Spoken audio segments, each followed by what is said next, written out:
podcast, Frédéric Maurès répond à mes questions.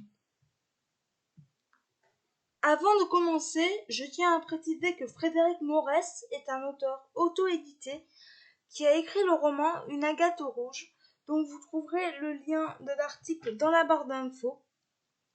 Je le remercie d'avoir bien voulu répondre à mes questions. Question numéro 1. D'où vous vient l'envie d'écrire? Comment avez-vous commencé? Il répond: j'ai commencé à avoir envie d'écrire dès mon plus jeune âge. C'est le désir d'imaginer et de raconter des histoires qui a été le facteur de motivation essentiel. Au collège, déjà, avec un ami, je rédigeais une gazette humoristique composée d'articles satiriques sur nos enseignants. Cependant, ma première publication, le recueil de nouvelles Trompe-l'œil, est relativement récent puisqu'elle date de 2005. Question numéro 2. Comment construisez-vous vos personnages? Il répond: j'élabore une fiche par personnage en recensant toutes les caractéristiques morales et physiques que je souhaite pour chacun d'eux.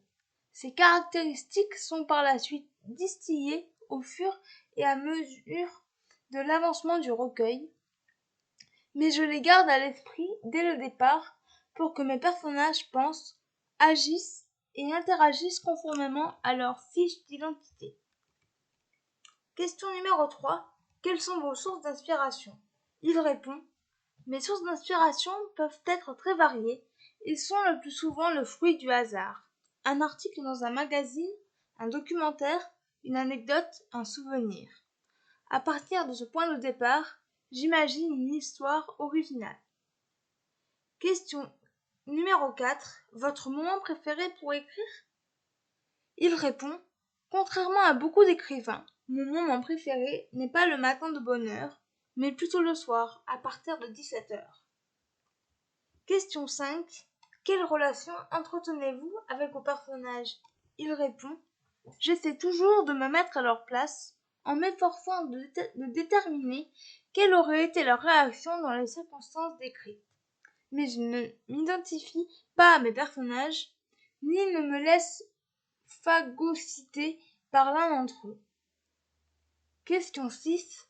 Avez-vous déjà écrit un livre avec un autre auteur? Aimeriez-vous essayer? Il répond: je n'ai jamais écrit de livre avec un autre auteur. L'expérience ne me tente pas vraiment, car pour moi, l'écriture est avant tout une aventure personnelle en solo. Question 7. Avez-vous des projets d'écriture en ce moment? Il répond: oui. J'ai un projet en roman jeunesse de science-fiction sous la forme d'une trilogie, ainsi qu'une deuxième pièce de théâtre. Question 8. Quel est votre endroit préféré pour écrire? Il répond: avant tout, dans un endroit calme. Après, je peux poser mon ordinateur n'importe où, pourvu qu'il y ait une belle vue à l'horizon. Question 9. Quelles sont vos passions? Il répond: outre l'écriture, je suis passionné par le théâtre, les médias, les NTIC, le tennis, le squash et le rugby. Question 10. Votre signe astrologique? Il répond: Lion. Question 11. Si vous étiez une capitale mondiale, quelle serait-elle? Il répond: Paris. Question 12. Votre plat préféré? Il répond: la blanquette de veau. Question 13. Si vous étiez un animal, lequel seriez-vous? Il répond: un lion. Question 14. Êtes-vous plutôt plat salé ou sucré? Il répond: plutôt sucré, voire salé-sucré. Question 15. Thé ou café? Il répond: les deux, sans préférence. Question 16 et dernière question. Que préférez-vous écrire? Les personnages? Les lieux?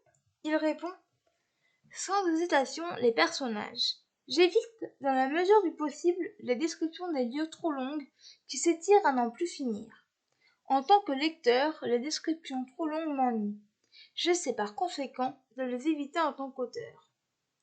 Voilà, c'en est tout pour cette interview et ce podcast. J'espère qu'il vous aura plu. Je remercie encore une fois l'auteur d'avoir bien voulu répondre à mes questions et je vous retrouve bientôt pour un nouveau podcast. Ciao!